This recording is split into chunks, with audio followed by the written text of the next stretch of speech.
uyu munsi ndifuza kuvugana n'abantu basuka ibisuko bikamara amezi 2 bikamara ukwezi bikamara ibyumweru bingahe ukumva hatangiye guhumura nabi mu mutwe.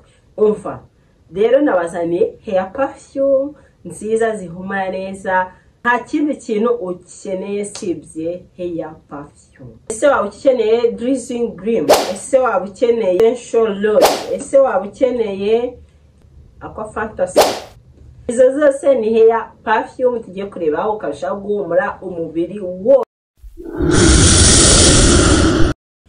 Ikaze ku gicumbi cy'ubwiza, niba uri mushyashya nongeye nitwa Cyusa Edouce. Niba ukunda kwambara neza, niba ukunda gusa neza, ikigeretse kuri ibyo ukaba ukunda gukora amafaranga cyangwa ushaka gukorera amafaranga, ndagushishikariza gukora subscribe warangiza ugakanda kuri ako kazajya kari kurande kugira ngo igihe cyose na uploadinze video uzajye ubona aka notification. Guys, sinahwema gushimira udahwema kurikigikira uko bwije nuko bukeye usharinga video zanjye, like, comment, Imana yo mu ijuru ikumere umugisha. Nizere ko mumeze neza rero, nanjye meze neza of course. Umva meze neza pe, rero nawe utameze neza Imana yo mu ijuru ikorohereza. Guys, reba nyine spray watera mu musatsi cyangwa watera muri plante cyangwa watera muri wig cyangwa mu bisuko ukarushaho guhumura none umunsi wose ku buryo abantu umva nuyitera ukajya mu kazi, nuyitera ukajya gusenga, nuyitera ukajya hano ariho hose ahuriye abantu bari bakuru bazavuga ati wow kuri guhumura neza. Rero icyo ngusabye nuko utera agatebe kawe hariya maze ukigira uburyo ki ushaka guhumura umunsi wose yaba ku mubiri ndetse no mu musatsi. Ndaje rero dutanya na video yacu mukanya. Guys, nkuko abibonye kuri title cyangwa nabivuze muri introduction, uyu munsi tugiye kureba kuri hair spray. Ejo twarebye body spray, uyu munsi tugiye kureba kuri hair spray. Nimba utararebye hair spray zihumura neza kandi zikakwirirwaho zifite agahumuro keza, iyo video narayikoze wasubira inyuma ukayireba maze ukaza no kwigira uburyo ki ushaka guhumura mu musatsi wawe. Uyu munsi rero niyo video tugiye kuvugaho, ese ni gute wahumura noneho umunsi wose. Twigeze kuvuga guhumura mu kwaha, twigeze kuvuga guhumura umubiri wose, mu myenda, ku mubiri. Ikindi twavuze, ikindi tugiye kureberaho uyu munsi tugiye kurebera ese ni gute twarushaho guhumura mu mutwe wacu, mu musatsi wacu. Ndabizi ko hari abantu hanjye nihereyeho tugira ibintu by'ibyokere cyane mu mutwe, ugasanga nk'igisuko wasutse cyangwa umusatsi byibuza nyuma y'ibyumweru 2 hatangiye guhumura nabi, bigasaba ko uhora uhanagura, uhora uhoza, rimwe na rimwe tukanasukura igihe kitageze. Kubera iki? Kuba ya mpumuro mbi itari nziza, nyine ya mpumuro itari nziza yo mu mutwe. Noneho rero uyu munsi iyo mpumuro igiye gushira uko byagenda kose. Nta muntu n'umwe udakeneye na spray, hawe pe, hawe, kubera ko nk'umudamu cyane cyangwa umukobwa dukunda gusuka, kandi ntago wamara amezi 2 cyangwa ukwezi n'igice mu mutwe wawe hatarageramo icyokere, ntago bibaho. Niyo mpamvu rero tugiye gukoresha izi hair spray tukarushaho guhumura. Kandi ikindi ntago mvuze ngo uzateramo ino hair spray gusa ngo ugende uhumura, ugomba kuhitaho bisanzwe, ukahahanagura, niba ibisuko bishaje ukabisukura.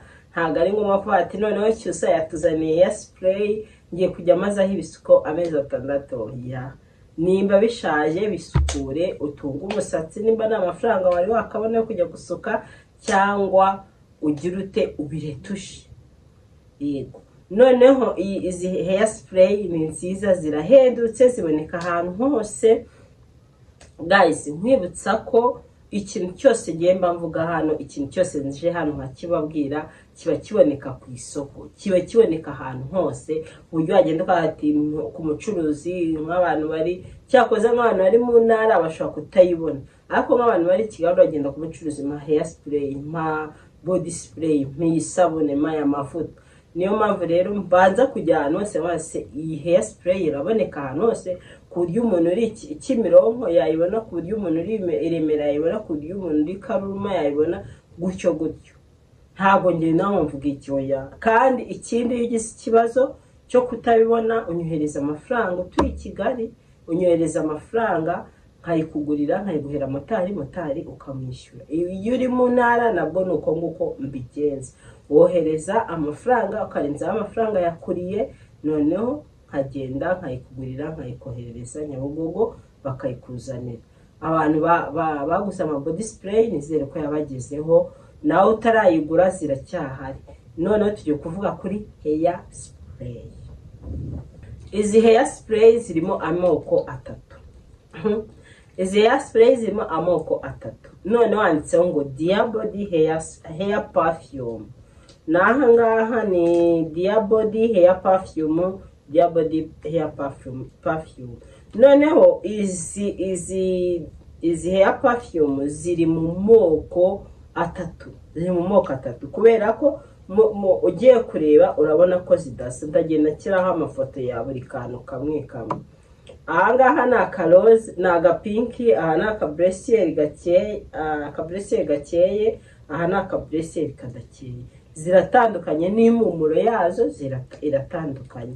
Iya mbere yitwa Sensual Rose, iya kabiri yitwa Aqua Fantasy, iya gatatu yitwa Dazzling Gleam.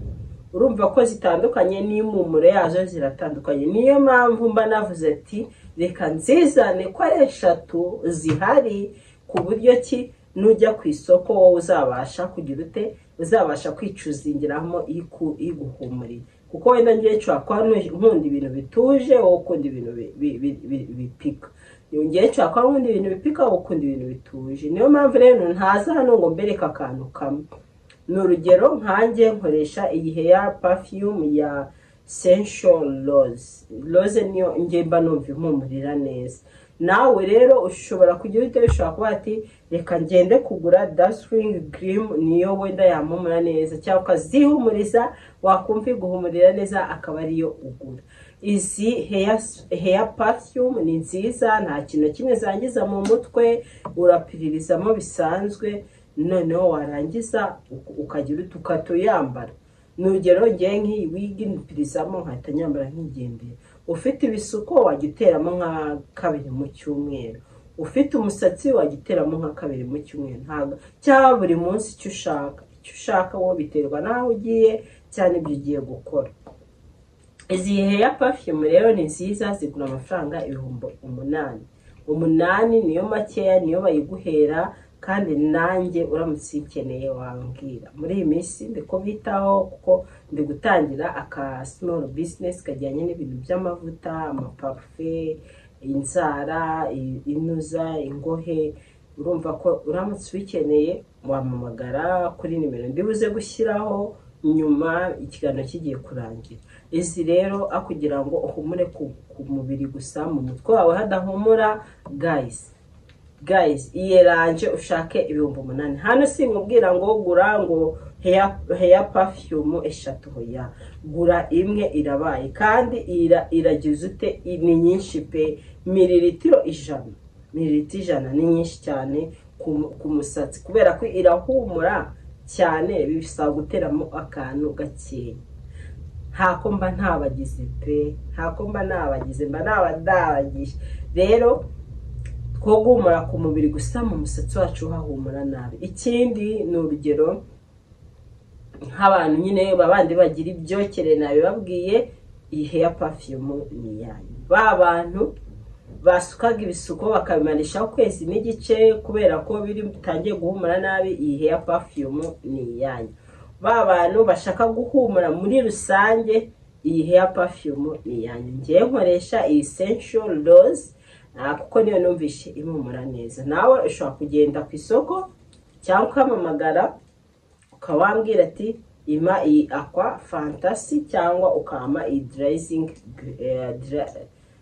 Dazzling Gleam. Rero urumva ko ni choice yawe bitewe n'icyo ushaka kugira utego n'uburyo ushaka guhumura. Ntabwo zihenze, zigura amafaranga 8,000. 8,000 zamarana umwaka, arubwo ari amafaranga menshi. Kandi reka no kwirengagiza ko n'amafaranga yabuze nk'abantu badafite uburyo bwo kugura ino hair perfume. Ushobora koga mu mutwe wawe, warangiza ugasigamo amavuta usanzwe usigamo. Ariko nyine nanone impamvu ze bino nuko hair perfume urushaho guhumura neza cyane. Ariko mu gihe udafite amafaranga witunga ibisuko bihumura nabi, witunga umusatsi uhumura nabi. Ya amafaranga ufite gira oga mu mutwe bisanzwe. Two kurindira ngo amezi 6 ashire mbone gusukura igisuko. Buriya umuntu amaze amezi 6 atoga mu mutwe murumva ukuntu aba hahumura nyine. Namwe muri abantu bakuru kandi muri n'abadamu murabizi cyangwa abakobwa. Rero inama nakugira nimba nta mafaranga ufite akakanya ogamo. Nimba yafite izi hair perfume nizigucike. Guys, rero uyu munsi video y'umunsi nshaka ko tuyisoreza. Nifuzaga ko tuvuga kuri hair perfume tukarushaho guhumura umubiri wose, yaba mu mutwe yaba no ku mubiri usanzwe. Abantu bambashije amakanzu tuzayavugaho next. Video y'amakanzu irahari, video y'imyambaro irahari, video y'amakureri yo arahari. Turakiga pe, turakiga. Nkubwira ko rero utarakora subscribe waracika. Sinzi ikintu ushaka, nimba nzakora iyi video kugira ngo wemere simbizi. Ikindi, liking ino video, sharing inshuti zawe, kuko inshuti zawe nazo zikeneye guhumura, inshuti zawe nazo zikeneye gusa neza. Ntago ari wowe uzagenda ngo ubyihererane. Oya, kandi nshimira abantu bankorera bansharingira ama video pe. Imana ijye ibamera umugisha wo mu ijuru pe. Imana ijye ibamera umugisha munkorera umuti. Hari umuntu duhura kangatumva do ku kazi narabazengereje iyo wasohoye video ntanga ati mufungure Cyusa Edouce yasohoye video. Ariko wowe uri muri office uri kundeba ukorana n'abadamu 8, ukorana n'abadamu 10 cyangwa abakobwa, nturabasharinga mu wageto mushaka guhumura cyangwa kimurebe no muntu arabigisha guhumura. Mushaka kwambara neza cyangwa murebe no muntu arabigisha neza, arabigisha kwambara. Rero nimba muri office cyangwa ahandi hantu ukorera, gerageza usharing ino video igere ku bantu benshi nabo bimenyere kwambara neza, bimenyere guhumura, basirimu. Nose cyangwa abantu bajye bayaguha wenyine mu kazi. Rero ndabashima abantu musharinga video zanjye. Ikindi ntukajye wibagirwa gukanda like cyangwa usige comment, kuko comment zanyu zimfasha kumenya wenda gukora research ya video nzabaha, bimfasha kumenya ikibazo mufite, kuko ntituganira ngo mpamagare ugire ute. Oya, comment niyo tuganirira. Ubwo rero iyo udasize comment ntabwo tuganiriye. Like yawe bikenewe, share yawe ibikenewe. Nkwibutsa ko rero mukoraho rikaka ku bintu bijyanye n'imyenda, wambika bijyanye na taye yawe, nkwambika nkujyanishiriza amakureri nkaya nambaye, nkakwambika neza nyine muri rusange ku buryo uzagica ahantu bakaba bati wow, noneho kusigaye wambara neza. Kandi abantu benshi barabimbwira bakagatumva aho natangiye kugurira iwawe. Abantu sigaye banga ati se ariko usigaye ugurira he kutatubwira. Nkajya kubona nkabona barabanyuherereje, nkabona abantu baranziye bakanga ati ni runaka unyohereje, ndashaka kunyambika nkuko wamwambitse. Hahita mukora wereka abantu bafite ama defense, abantu bafite ibirori bigiye bitandukanye, bafite amakanzu y'amaseremoni. Abantu umva sinangombwa rega kujya mu bukwe ngo wambaye ikanzu, umva na complete yawe wijyana mu bukwe wawe wakusaga kweto karekare. Ku bantu batambara inkweto ndende guys, hari inkweto nigeze kubereka ushaka kwambara zitari ndende zitari na ngufi, ugarushaho gusa neza.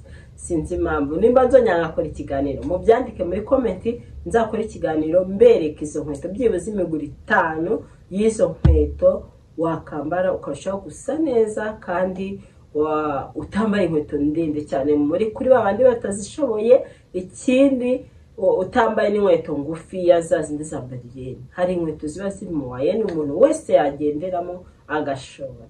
Rero muzembambike neza, nkora muri Tropical Plaza imbere ya Tedemir. Icyo ngusaba ni ugufata iyo nimero yanjye ukayandikaho izina ryanjye muri telefone yawe. Waba ati Cyusa Edouce, nushaka andikeho Cyusa Edouce imyenda, nushaka wandikeho Cyusa Edouce fashion, ibyo nta kibazo. Ariko utunge nimero yanjye muri telefone yawe. Iyo umaze kuyisavinga rero tunyandikira kuri WhatsApp, iba kuri WhatsApp ukambwira ati Cyusa saving ino nimero, nzajya mana status zawe ubundi ukirebera ibyiza mbafite. Guys, ikindi mugere mu following kuri Instagram ni Cyusa Edouce. Habaho ibintu byiza nabyo nshyiraho utu video, nshyiraho amafoto, kandi buriya twigira buriya umuntu yigira ku byo abona. Igihe uri kubona umuntu yambara neza wabigigira ku ifoto ukaba ese ko mfite ipantaro y'umutuku cyose akaba yambaye ipantaro y'umutuku harimo n'ishati irimo amabara menshi, ngewe nakuraho ishati y'amabara menshi kugira ngo ndushe kuberwa. Ibyo ngibyo iyo foto ukatuyitsimba ahantu, ngewe niko mbikora. Ubwo iyo nyitsinze ahantu ubutaha ngenda ari byo ngiye gushaka ubundi nkabibona nkabereka nyine ukuntu wajyanisha imyenda. Guys, rero video yo munsi nayirangiriye, mureke two kuvuga ibintu byinshi, ariko icyo ngusabye nimero niyo ngiyo, kora subscribe, liking, sharing, ikindi ugende following kuri Instagram na TikTok ni Cyusa Edouce. Ndabakunda cyane, na next video, bye.